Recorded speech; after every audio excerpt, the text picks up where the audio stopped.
2020 has not been a kind year. The COVID-19 pandemic. Coronavirus. A coronavirus outbreak on the continent could overwhelm the already fragile healthcare systems.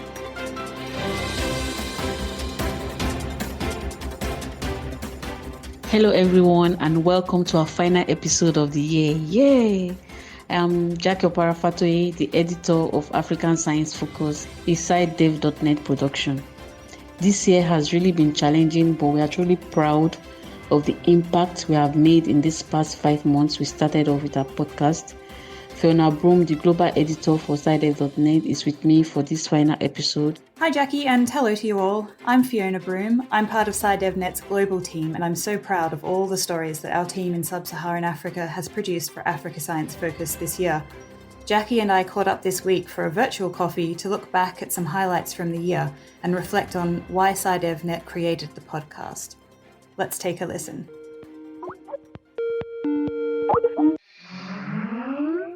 Okay, you ready? Okay. So, Jackie, why did SciDev.net decide to create the Africa Science Focus podcast? We created the podcast because of the need to provide a platform for researchers, policymakers, and the ordinary Africa living in communities. The opportunity to discuss issues regarding science, health, technology. We want to hear from them issues that are most important and that needs to be solved. We intend for this to be a channel that will bring positive change to livelihoods in the communities in Africa. Yeah, we've had a strong reaction from a lot of people who've been listening to the program and really appreciate what you, Jackie, and the rest of the team have accomplished. We want to reach people all over the globe, not just in Africa. And we had a comment from one such listener. This was sent in from Peter Thomas earlier this week. Let's hear what he had to say. Hi, Africa Science Focus. It's me, Pete. I just want to say what I think about the programme you produce. It's really brave and ambitious. For us in Europe, you cover a lot of content, and it doesn't feel like it's too sciencey or just for researchers. I've heard about innovation and problems faced by real people, and I love hearing from those actually affected. Compared to the everyday media in Europe, this feels far more personal and accurate. Last week, I listened to the episode on fish consumption in Zambia and how it's causing blindness. Listening to the residents, it feels like they need hardly any support or medical care. I just hope that someone is listening who can provide what they need. Keep up the good work. Pete here. Thanks for that, Peter.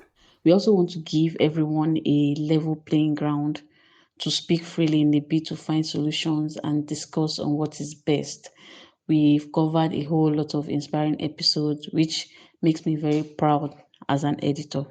For example, the episode on labia elongation was an episode I'll never forget because it brought back a lot of memories I had while living in Cape Town. I went to an East African salon and met some young women who were talking about it and how it is the best thing to pull as it will increase the sensation in that area.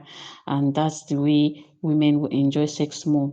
It sounded so strange until we had that episode and it became more clearer. So it's quite interesting to see how science, religion, and culture interplays in Africa. Such a delicate and complicated topic. Let's take a quick look back at episode 17. Labia stretching, also called labia minora elongation or LME, is known to most women in sub-Saharan Africa. It is the act of lengthening the inner labia, and with many cultures insisting on elongation, the practice remains common in Eastern and Southern Africa. But it also remains controversial. For some, labia pulling is an expression of tradition, but others condemn the practice as female genital mutilation and a violation of girls' and women's human rights. Our reporter Njenje Chizo in Zambia investigates the tensions surrounding this issue. A controversial and cultural subject. If you didn't get a chance to listen to that episode, you can catch up on that and all of our episodes on the website, scidev.net, or on your favourite podcast app. So to learn more about this connection between culture and science in sub-Saharan Africa, we spoke to Vicenzia Schuler, who's an adjunct professor at the Nelson Mandela African Institution of Science and Technology, and she's also a researcher at the University of Dar es Salaam in Tanzania. I should say that religion is part of culture, and science is also one of developments within various cultures. Therefore, one can say science and religion are a product of a society where we derive various cultures. When we look at health, it's important to understand that health is a fundamental component of culture, and it draws a lot of its practice from faith and science. And here I have to be clear that there's a distinction between faith and religion. Hence, for example, female genital cutting or mutilation, labia elongation, etc., are not considered as religious, but faith-based practices based on the surrounding cultures. So, when we want to link between religion, culture, and health, it's important to know that many people usually fail to distinguish between health practices, religious practices, and other practices. And for women, it becomes more complex because most of the time, activities, initiatives, or approaches towards women are not scientifically proven to be on favor of women, but they are considered as cultural important in favor of the existing cultural governing systems, which are mostly patriarchal. Thanks, Vicenzia. And Jackie, you really enjoyed one of our recent episodes about fertilizers made from urine. I do really loved the urine fertilizer episode as well. It was really difficult to pick out what to leave out from the discussions and what not to, because what really stood out for me was that it was a pressing problem for fertilizer is a pressing problem for smallholder farmers in sub-Saharan Africa, and that in this community they were able to get, someone that was so innovative to create an avenue for them to distribute and even buy their urine to turn it to fertilizer, which they gladly refer to as liquid gold. Yeah, let's have a listen. Every day, Goodfair collects 20 liters of urine from the market. This might not seem much, but after the urine is diluted with water, it creates 200 liters of magic liquid, which Godfew thinks is better for the soil than chemical fertilizers. In Malawi, I would say 75% of the soils in Malawi are damaged. They're exhausted. They are not fertile enough. Most nutrients have been lost. We have depended on the chemical fertilizer for many years, which are imported. We have to practice organic farming. We have to incorporate most of the organic matter into the soil. So that's what I'm doing.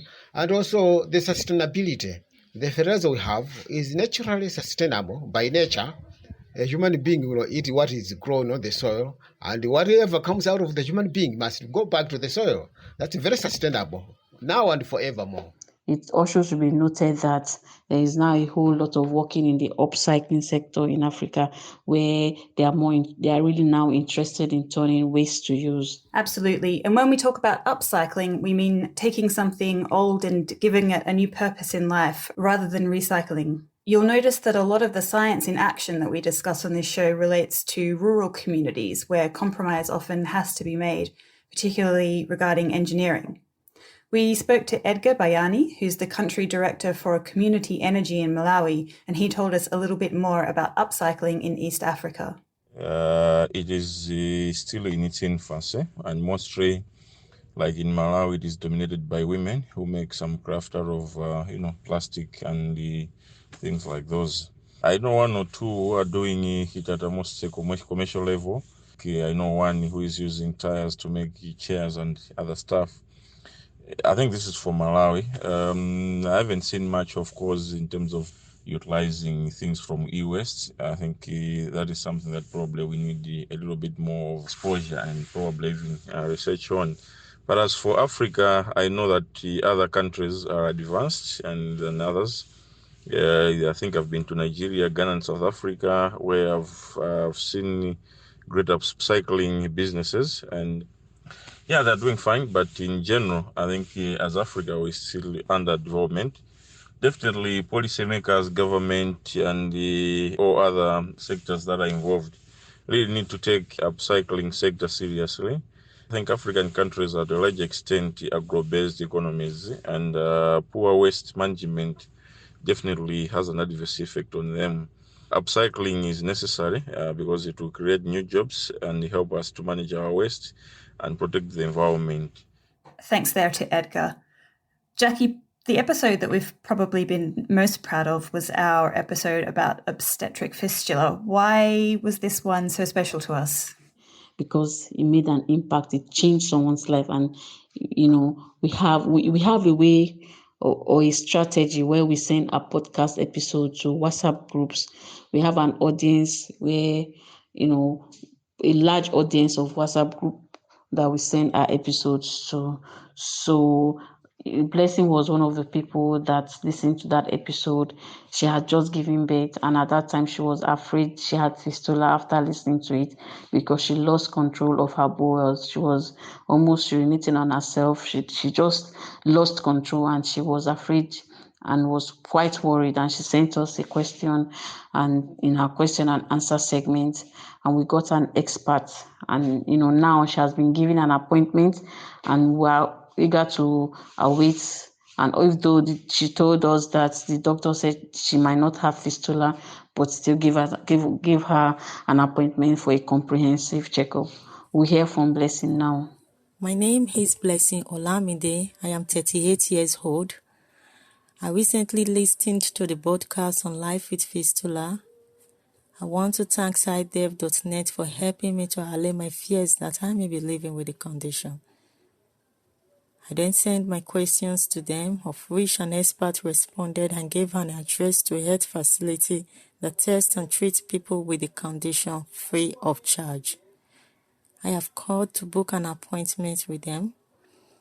I am so grateful to SciDev.net for that podcast. Thank you so much. Thanks to Blessing for letting us know how she's getting on, and we wish you the best of health, Blessing. Yeah, we're happy to be a part of solution and proud to be bringing voices from Africa Truth Podcast. The podcast community in Africa is slowly growing, and there is a whole lot of range of topics covered, but science is quite rare. We're happy that we are playing in this field, and we are in this to stay, to make sure that the impact we created it for will be actualized. And it should also be worthy to mention that we got an award nominations from Apps Media for the media and entertainment category. We're happy for the recognition, and we shall be bringing more magic this coming year. Please stay with us. You can send us questions regarding your health and lifestyle for any specific happening in Africa that you would like explained. Send us a text or voice message via WhatsApp to +254 7990 42531. You can also subscribe to our program. You download episode and leave a review at www.scidev.net. Thank you so much for listening and supporting us. Many thanks to our reporters, Charles Pensulo, Jubia Zulu, Njenje Chizo, Joseph Eluya, and our whole team, Ben Dayton, Fiona Broom, Uchengo Godo, Kelvin Otino, and of course, Harry Lewis. Today's program was put together by Harrison Lewis, the editor, me, Jackie Oparafatoye, and our global editor, Fiona Broom. I'm Jackie Oparafatoye. See you next year. This program was funded by the European Journalism Center through the European Development Journalism Grant Program with support from Bill and Melinda Gates Foundation.